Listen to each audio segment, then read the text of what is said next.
Good morning students. आज हम पढ़ेंगे 45, 45, 90 थियरम। इसके पहले मैंने 30, 60, 90 थियरम जो है वो कवर किया है। उसका वीडियो आपको आई बटन पे क्लिक कीजिए, उसमें भी आपको मिल जाएगा। नीचे डिस्क्रिप्शन बॉक्स में भी सारे वीडियोस के लिंक्स दिए हुए हैं। तो जैसे हमने 30, 60, 90 थियरम में ये देखा था कि एक ट्रायंगल में एक जो एंगल है वो 90 डिग्री सेम है दोनों में, 30, 60, 90 और 45, 45, 90 में। बट बाकी के जो दो एक्यूट एंगल है उसमें डिफरेंस था।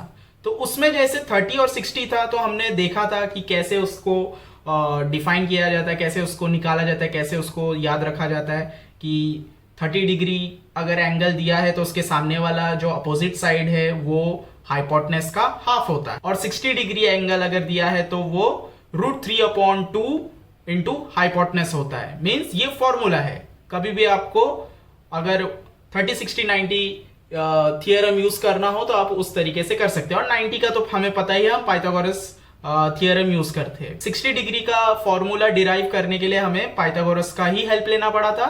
अब इसमें क्या है, इसमें 45, 45, 90 है। इसमें जो दो एक्यूट एंगल है वो दोनों क्या है, वो दोनों इक्वल है। ये भी 45 एंड ये भी 45। ठीक है। अगेन मैंने आपको यह बताया था कि ट्रायंगल चाहे कितना भी बड़ा हो, कितना भी छोटा हो, उसके तीनों एंगल को अगर हम ऐड करें, सम करें, तो कितना होगा टोटल 180 डिग्री। इसमें भी देख लीजिए 180 होगा, 90 है, ये दोनों मिला के 90 होता है, 180। 30, 60, 90 में भी वो 180 ही होता है। अब इसको पढ़ने से पहले हमको एक बार आइसोसेलेस ट्रायंगल को पढ़ना पड़ेगा। ठीक है। ट्रायंगल कितने तरीके के होते हैं, एक है इक्विलेटरल, आइसोसेलेस और स्केलियन। ठीक है। तो इसमें से इक्विलेटरल में क्या होता है, इक्विलेटरल ट्रायंगल में तीनों एंगल सेम होता है। स्केलियन में तीनों एंगल डिफरेंट होते हैं। ठीक है। जैसे आप इसको 30, 60, 90 पकड़ सकते हो। ये 30, 60, 90 ट्रायंगल में आएगा स्केलियन, जिसके तीनों एंगल डिफरेंट है। इक्विलेटरल में तीनों 60, 60 होंगे। ठीक है, क्योंकि 180 होता है, और अगर इक्वल है तो 3 कॉर्नर्स, 3 एंगल्स ही होते हैं, तो उसको 180 से डिवाइड करोगे तो 60 ही आएगा पर। एंड जो आइसोसेलेस ट्रायंगल होता है, थोड़ा बड़ा बनाऊंगा जो इससे रिलेटेड है, इसलिए ये जो ट्रायंगल है, इस ट्रायंगल में दो एंगल सेम होते हैं और एक एंगल डिफरेंट होता है। ये आइसोसेलेस ट्रायंगल है। ठीक है। अब इसमें यह चीज है कि अगर दो एंगल सेम है तो दो साइड्स भी क्या होंगे, सेम होंगे। ठीक है ना। यह एंगल इसके सामने वाला साइड जितना होगा, यह अगर 45 है तो यह इसके सामने वाला एंगल जितना होगा, तो यह एंगल भी अगर 45 है, इसके सामने वाला भी उतना ही होगा। फॉर एग्जाम्पल, यह अगर 5 सेंटीमीटर है तो यह भी 5 सेंटीमीटर होगा, एंड ये वाला समझ लीजिए 6 सेंटीमीटर होगा, क्योंकि ये डिफरेंट एंगल है तो इसके सामने वाला कैसा होगा, डिफरेंट होगा। तो ये आइसोसेलेस का प्रॉपर्टीज है। ठीक है। तो एंगल अगर दिया है तो उसके सामने के साइड्स हमें मालूम पड़ जाते हैं। तो दो एंगल अगर सेम तो दो साइड्स भी सेम। ठीक है। अब आते हैं 45, 45, 90 में। इसको भी डिराइव करने के लिए इसका जो फॉर्मूला है 45, 45, 90 समझ में कैसे आएगा, हम कौन से एंगल के अपोजिट साइड को कैसे निकालेंगे वो देखते हैं। 90 डिग्री का हमें पता ही है, पाइथागोरस से हाइपोटेनस निकल जाता है। देखते हैं 45 अगर एंगल दिया है, उसके अपोजिट साइड जो है, अब दोनों सेम है, हमें तो सिर्फ एक ही निकालना है क्योंकि दोनों सेम है। ठीक है। जो इसका होगा इसका भी ये वाला साइड उतना ही होगा। तो चलिए देखते हैं। तो इसमें भी हमको क्या करना पड़ेगा, पाइथागोरस का ही सहारा लेना पड़ेगा। उसका ही फॉर्मूला हम इसमें अप्लाई करेंगे और देखेंगे कि एंगल्स को कैसे निकाल सकते हैं। तो पाइथागोरस के हिसाब से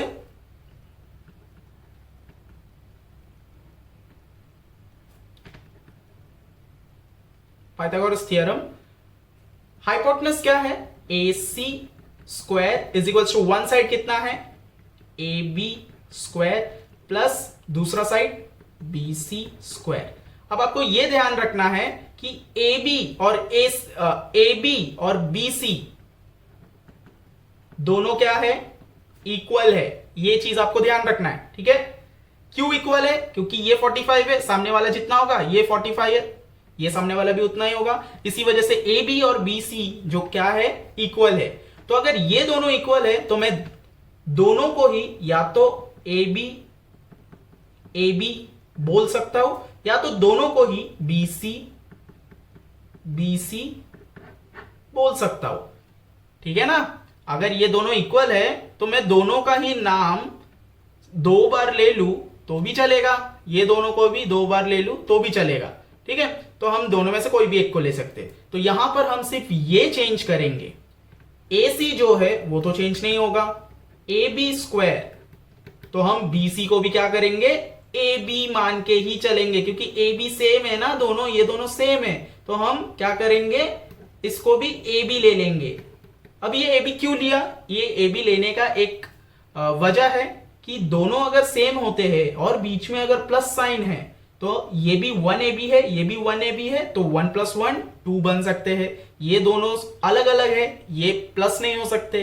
ठीक है ना, क्योंकि इनका वैल्यू भी नहीं दिया हुआ है। अब A C square is equals to 1 A B plus 1 A B कितने हो गए, 2 ए बी स्क्वायर। ध्यान रखना है पावर प्लस नहीं होते हैं। ठीक है ना, इंडाइसिस पढ़ा है ना, इंडाइसिस में पावर प्लस कब होते हैं, जब बीच में मल्टीप्लाई का साइन होता है तब पावर जो है वो प्लस होता है। यहां पर प्लस है तो सिर्फ जो नंबर है, इनिशियल नंबर है वो प्लस होंगे और दोनों में पावर जितना दिया है वो मेंटेन रहेगा उतना ही। ओके, आगे बढ़ते। हम कौन से एंगल के अपोजिट साइड को कैसे निकालेंगे वो देखते हैं। 90 डिग्री का हमें पता ही है, पाइथागोरस से हाइपोटेनस निकल जाता है। देखते हैं 45 अगर एंगल दिया है उसके अपोजिट साइड जो है, अब दोनों सेम है, हमें तो सिर्फ एक ही निकालना है क्योंकि दोनों सेम है। ठीक है, जो इसका होगा इसका भी ये वाला साइड उतना ही होगा। तो चलिए देखते हैं।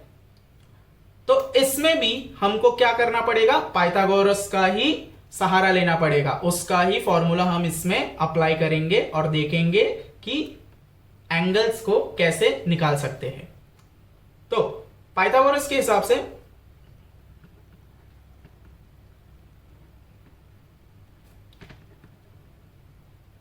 पाइथागोरस थ्योरम, हाइपोटेनस क्या है, A C square is equals to one side कितना है, ए बी स्क्वायर प्लस दूसरा side B C square.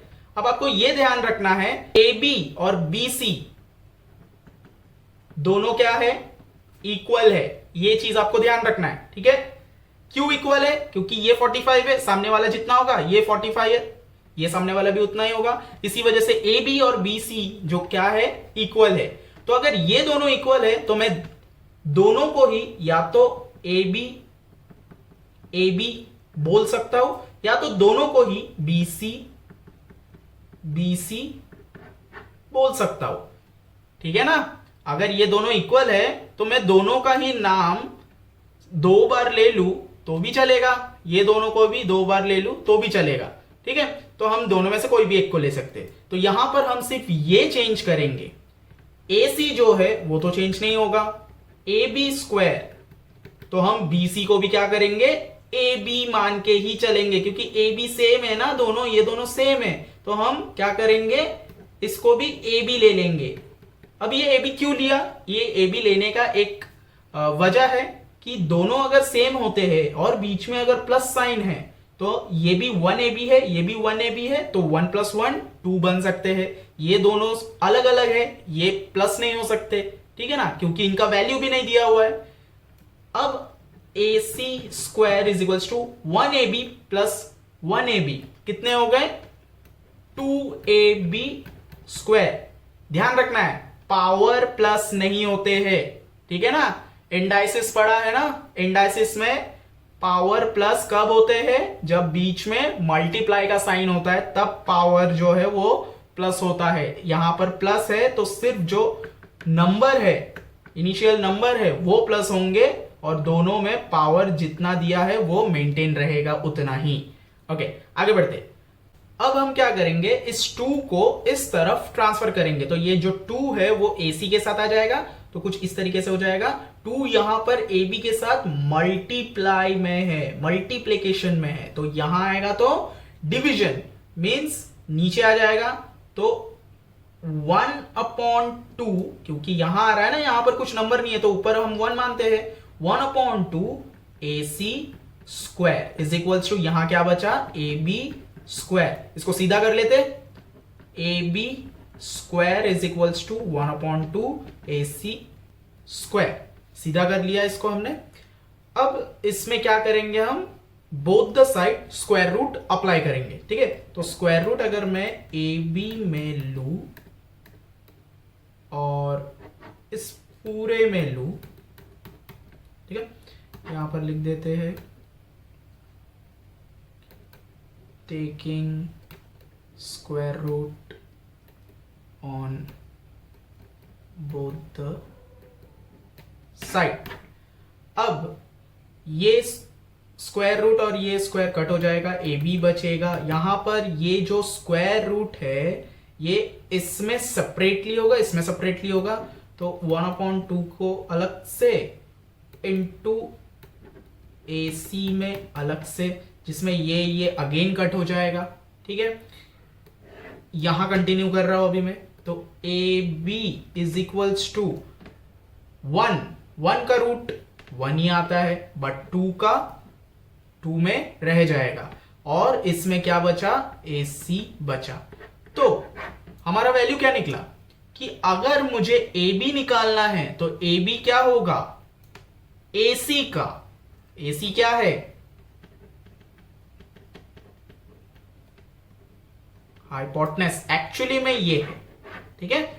Hypotenuse का अगर हमें नाम दिया हुआ है तो उसको हम यहां पर लिखेंगे। तो हाइपोटेनस का 1/√2 AB होगा। अगर AB 1/√2 है तो BC भी कितना होगा, 1/√2 ही होगा। क्यों, क्योंकि AB is equals to BC, ठीक है ना, यहां पर हमने देखा था।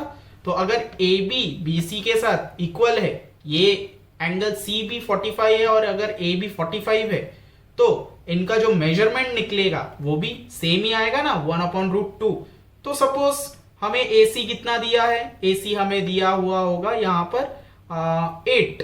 तो हम जब प्रैक्टिकली कोई सम सॉल्व करेंगे उसमें कुछ इस तरीके से आएगा फिर कि AB हम निकाल रहे 1/√2 हाइपोटेनस ले लिया, ठीक है।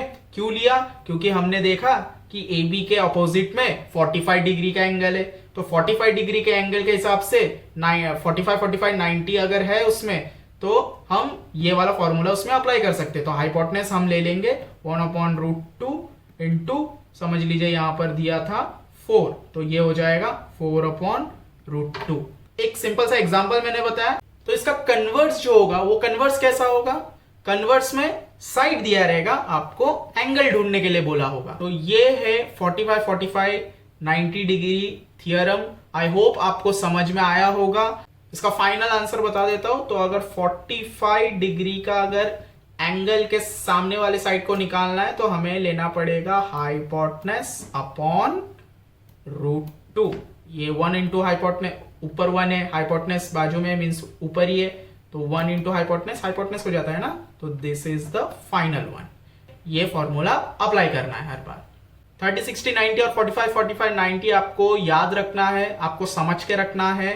क्यों, ये हर बार कहीं ना कहीं हमें यूज आता ही है।